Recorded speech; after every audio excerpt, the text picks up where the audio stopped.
I've always been fascinated by the way light dances on water, how it can transform the mundane into something magical. That's how I felt about my life with Joseph. It was like watching the sun set over the ocean, each day blending seamlessly into the next, creating a picturesque scene that was almost too perfect to be real.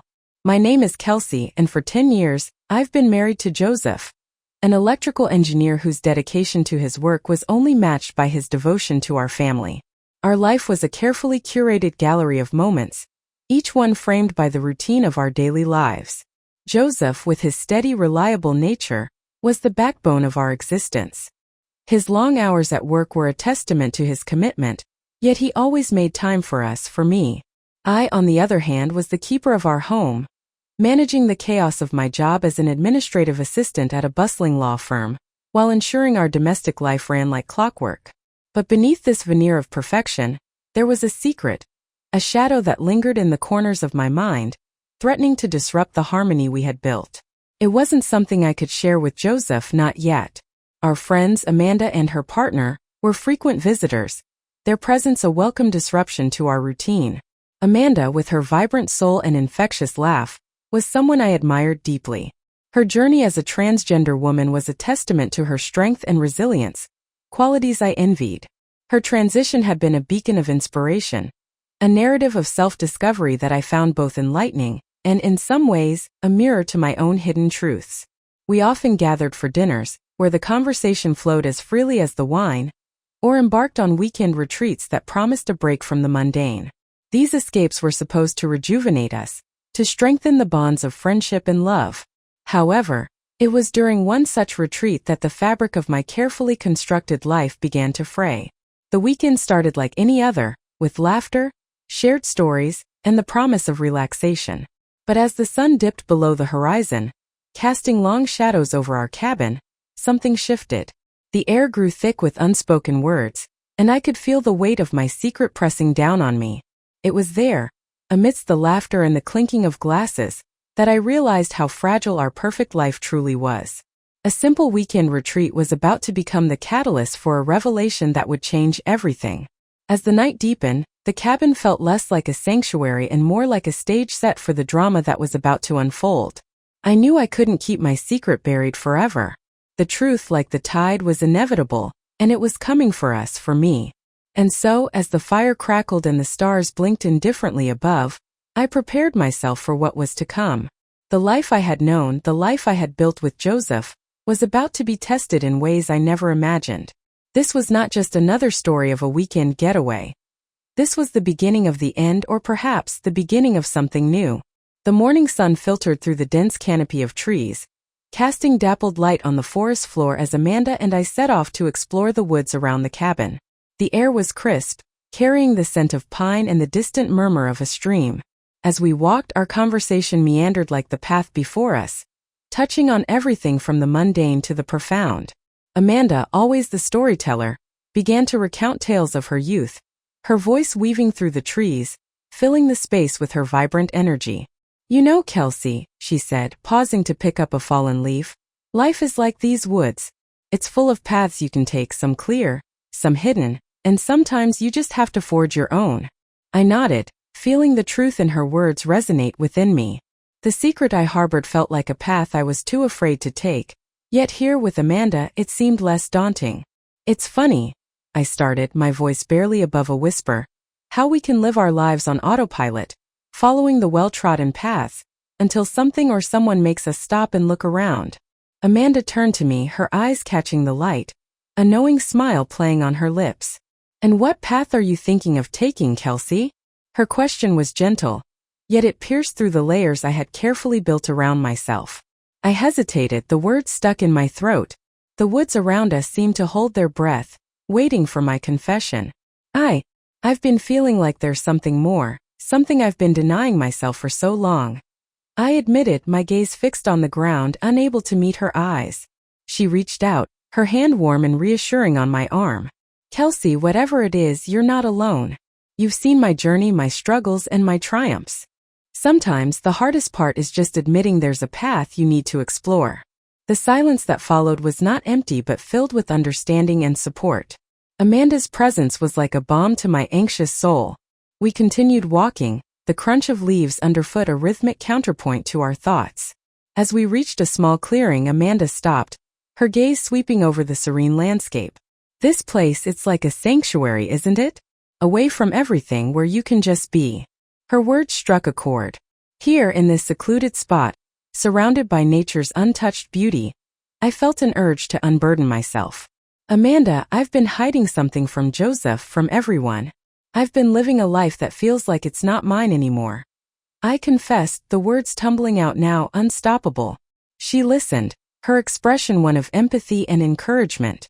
Kelsey, life is too short to live inauthentically. What is it you want?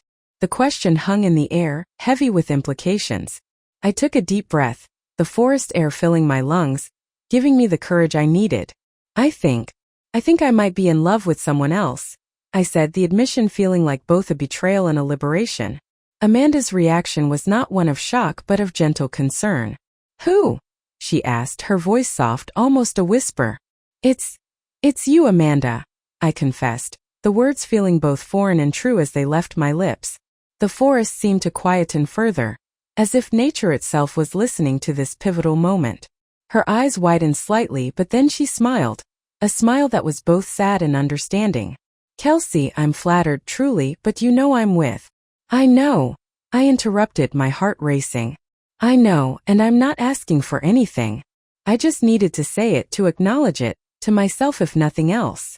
We stood there, the weight of my confession settling around us. Amanda stepped closer, her hand finding mine, squeezing it gently. Thank you for trusting me with this, she said. And remember, whatever path you choose, I'm here for you. The walk back to the cabin was quieter, but not with awkwardness, rather with a new profound connection. The woods, once a backdrop, now felt like a witness to my truth, a silent confidant in the unfolding drama of my life. As we emerged from the forest, the cabin in sight, I felt a mix of relief and fear. The secret was out, but the journey was just beginning. As we walked back to the cabin, the weight of my confession lingered in the air, mingling with the crisp scent of the forest. Amanda's hand in mine was a comfort, a silent promise of support, but the reality of what I had just admitted was beginning to sink in.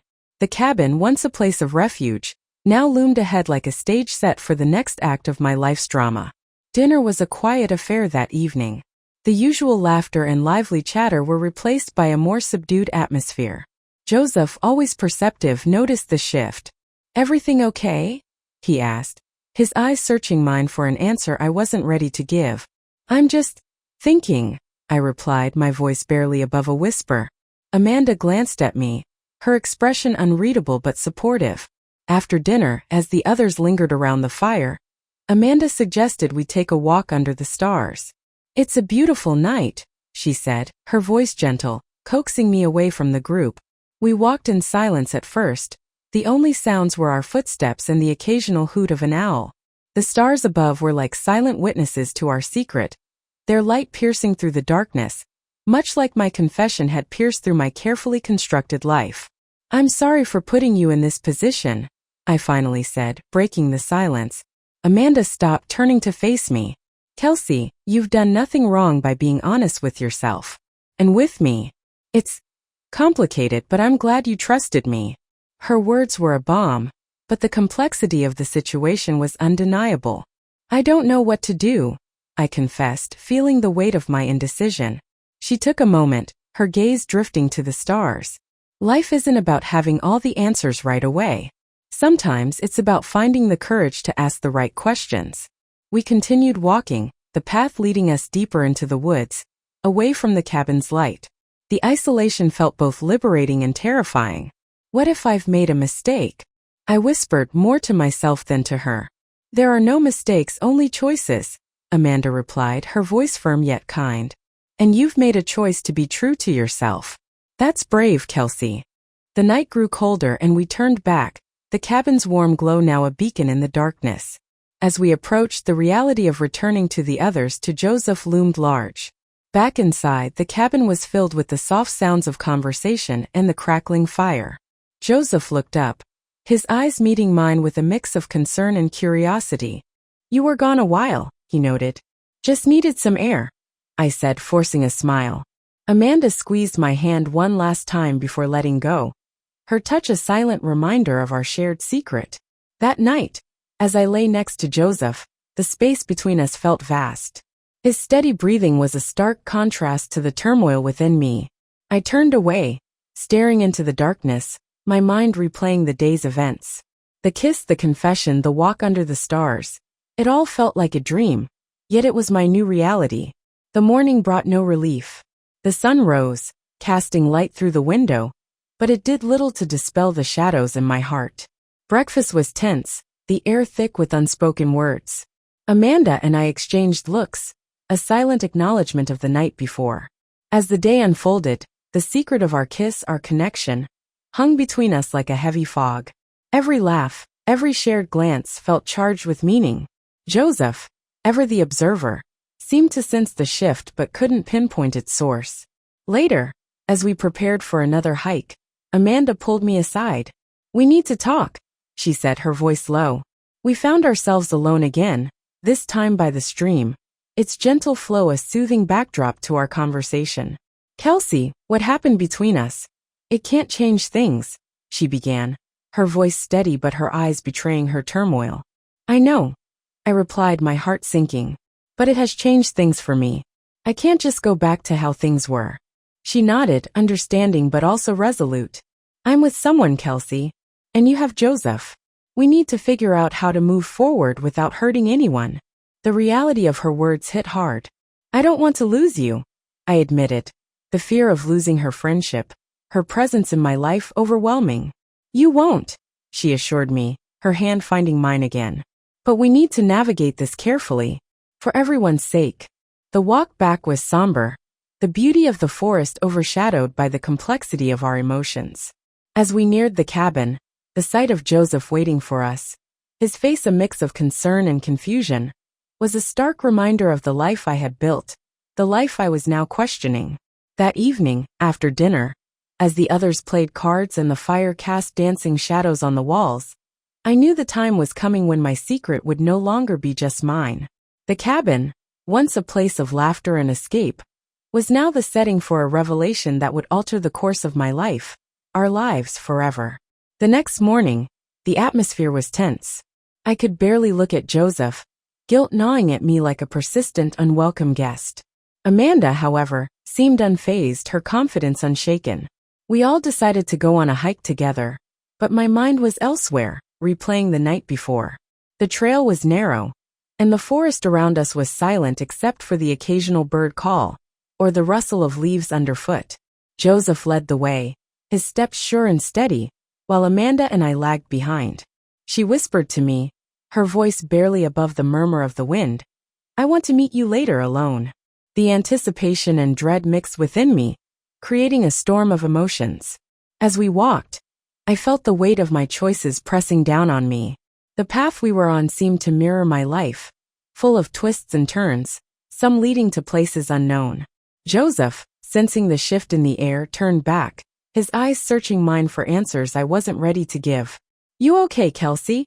he asked, his voice laced with concern. "I've fine, ilid, forcing a smile. Just enjoying the hike." The day wore on, and with each step, my heart grew heavier. The sun was beginning to set, casting long shadows that felt like omens of what was to come. After dinner, as Joseph settled into a book by the fire, I slipped out to meet Amanda. The night was cool, the stars a stark contrast to the turmoil within me. Amanda was waiting by the old oak, her silhouette against the moonlit sky. "I'm glad you came," she said, her voice soft, almost a whisper. We walked further into the woods, the cabin's light fading behind us. "Kelsey, we need to talk about what's happening," Amanda started, her tone serious. "I know," I replied, my voice trembling. "I've been thinking about it all day. I am torn, Amanda. I love Joseph, but there's something between us that I can't ignore." She stopped, turning to face me. "Kelsey, I care about you deeply, but we have to consider the consequences. I'm with someone and you're married. This isn't just about us." Her words were like a cold splash of reality. "I know," I said again, feeling the weight of my indecision. "But how do I go back to pretending? How do I just walk away from what I feel?" Amanda took my hands, her touch warm and reassuring. You don't have to walk away from your feelings, but you do need to think about what you're willing to lose. Love isn't just about the thrill of discovery. It's about the life you've built, the commitments you've made. We sat down on a fallen log, the silence between us filled with the weight of our shared secret. I've been where you are, she continued, wanting something more, something different. But remember, every choice has a ripple effect. I nodded, the truth of her words sinking in. I'm scared, Amanda. Scared of losing you, scared of losing Joseph, scared of losing myself in all this. You won't lose me, Kelsey, but we need to navigate this carefully. For everyone's sake, she assured me, her voice steady. The night air was crisp, and as we walked back to the cabin, the reality of what lay ahead loomed large. Joseph was still by the fire, his book closed now, his gaze distant. He looked up as we entered, his eyes searching mine. You were gone a while, he noted, his voice tinged with something I couldn't quite place. Just needed some air, I said, trying to keep my voice light. Amanda gave me a small, supportive smile before she excused herself, leaving me alone with Joseph. That night, as I lay next to him, the space between us felt vast. His steady breathing was a stark contrast to the turmoil within me. I turned away, staring into the darkness, my mind replaying the day's events. The kiss, the confession, the walk under the stars, it all felt like a dream, yet it was my new reality. The morning brought no relief. The sun rose, casting light through the window, but it did little to dispel the shadows in my heart. Breakfast was tense, the air thick with unspoken words. Amanda and I exchanged looks, a silent acknowledgement of the night before. As the day unfolded, the secret of our connection hung between us like a heavy fog. Every laugh, every shared glance felt charged with meaning. Joseph, ever the observer, seemed to sense the shift but couldn't pinpoint its source. Later, as we prepared for another hike, Amanda pulled me aside. We need to talk, she said, her voice low. We found ourselves alone again, this time by the stream, its gentle flow a soothing backdrop to our conversation. Kelsey, what happened between us? It can't change things, she began, her voice steady but her eyes betraying her turmoil. I know, I replied, my heart sinking. But it has changed things for me. I can't just go back to how things were. She nodded, understanding but also resolute. I'm with someone, Kelsey, and you have Joseph. We need to figure out how to move forward without hurting anyone. The reality of her words hit hard. I don't want to lose you, I admitted, the fear of losing her friendship, her presence in my life, overwhelming. You won't, she assured me, her hand finding mine again. But we need to navigate this carefully, for everyone's sake. The walk back was somber, the beauty of the forest overshadowed by the complexity of our emotions. As we neared the cabin, the sight of Joseph waiting for us, his face a mix of concern and confusion, was a stark reminder of the life I had built, the life I was now questioning. That evening, after dinner, as the others played cards and the fire cast dancing shadows on the walls, I knew the time was coming when my secret would no longer be just mine. The cabin, once a place of laughter and escape, was now the setting for a revelation that would alter the course of my life, our lives forever. In the dim light of the cabin, Amanda and I found ourselves alone once more. The night was filled with whispered confessions and the heat of our bodies. It was here, in this remote cabin, that I crossed a line I never thought I would. The physical infidelity was not just a betrayal of Joseph, but a betrayal of everything I believed about myself. As dawn broke, the reality of what I had done hit me like a cold wave. Amanda, sensing my turmoil, held me, offering comfort, but it was too late. My heart was torn, my life a mess of contradictions. I sat on the edge of the bed, watching the first light of day creep through the window, casting long, accusatory shadows across the room. Amanda was still asleep, her breathing steady and calm, a stark contrast to the storm inside me. I knew I had to make a decision, one that would define not just my future, but the futures of those I loved. The question that haunted me was whether to confess my infidelity to Joseph, or keep it buried as a dark secret. The thought of telling him, of seeing the pain in his eyes, was unbearable. Yet the weight of the lie was equally crushing. I slipped out of the room, the floorboards creaking under my feet, a sound that seemed to echo my guilt. The cabin was quiet, the others still asleep, wrapped in their own dreams, unaware of the turmoil that was about to unfold. I needed space, air to breathe, to think.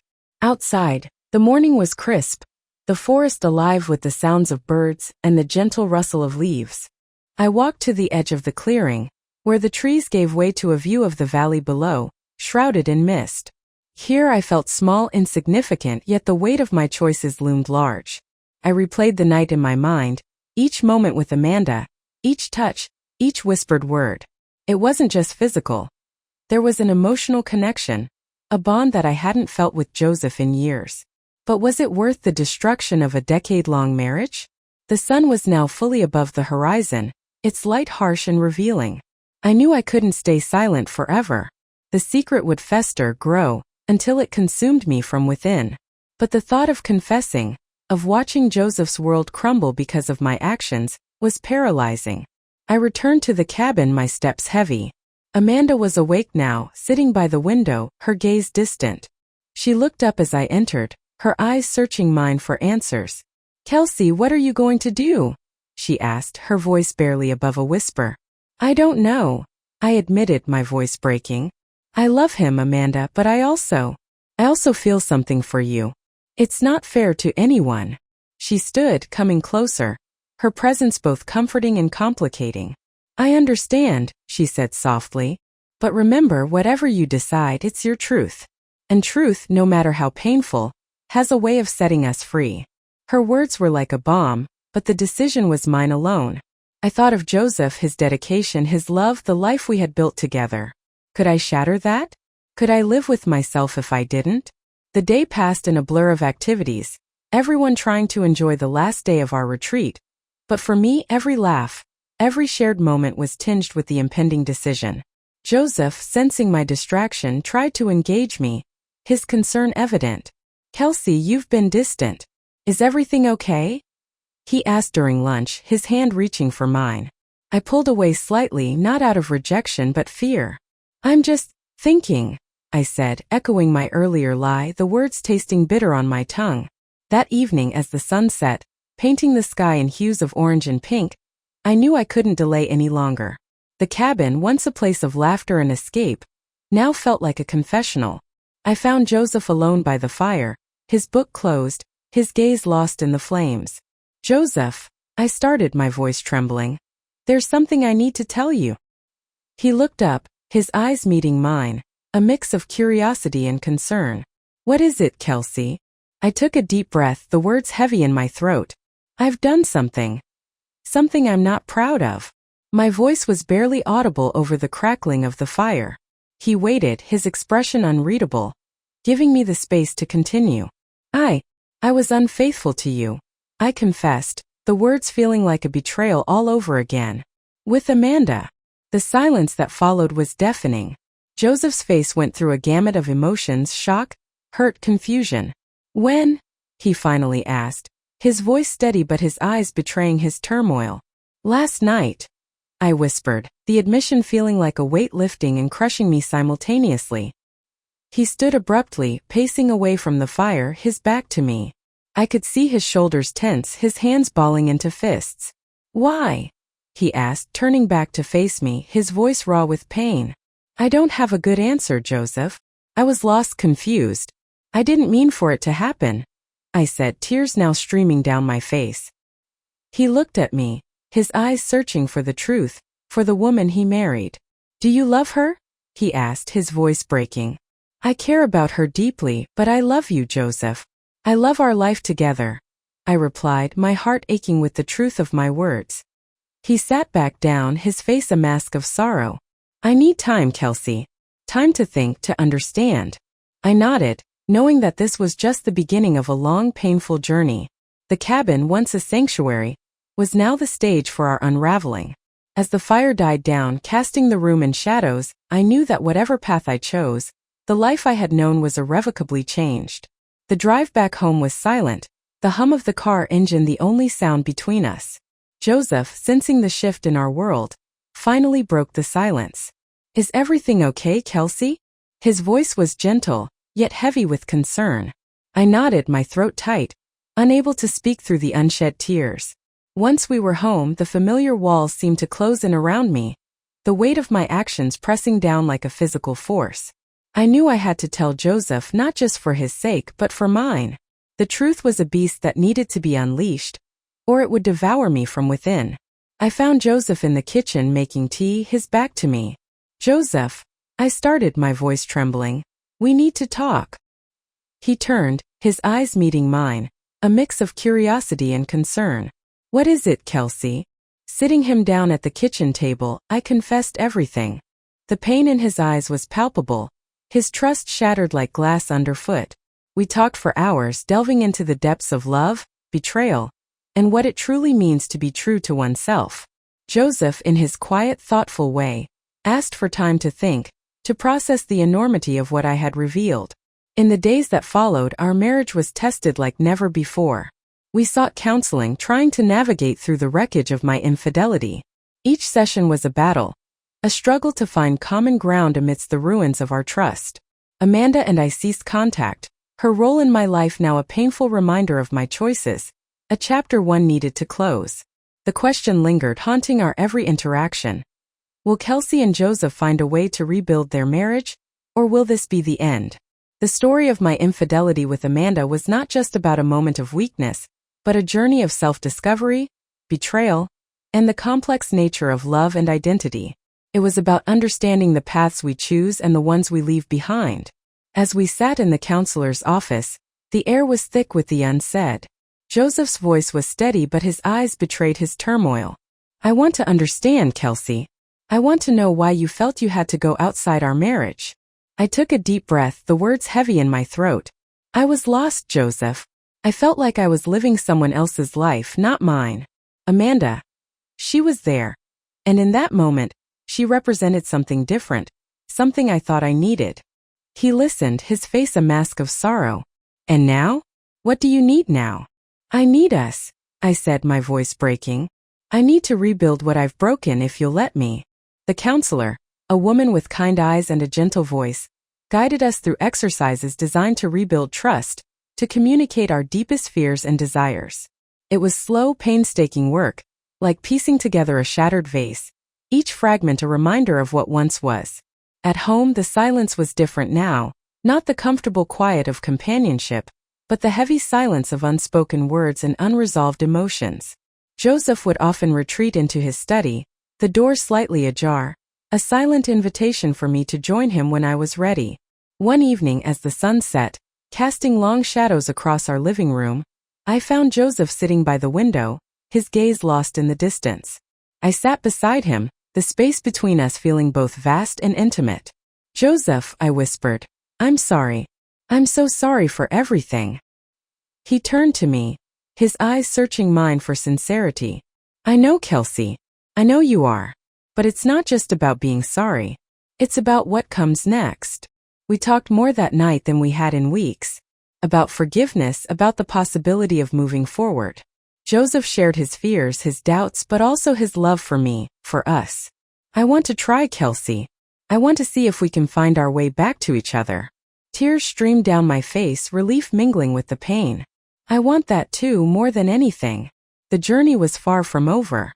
Each day was a step, sometimes forward, sometimes back. But with each step, we were trying together to mend what had been torn. The story of my infidelity with Amanda was a catalyst, a harsh lesson in the fragility of trust and the resilience of love.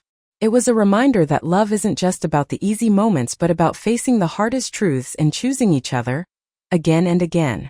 Whether we would rebuild or end, only time would tell, but for now we were choosing to fight for what we had, for what we could still have. Don't forget to subscribe, like, and comment if you enjoyed this story. This will help us create more engaging stories for you.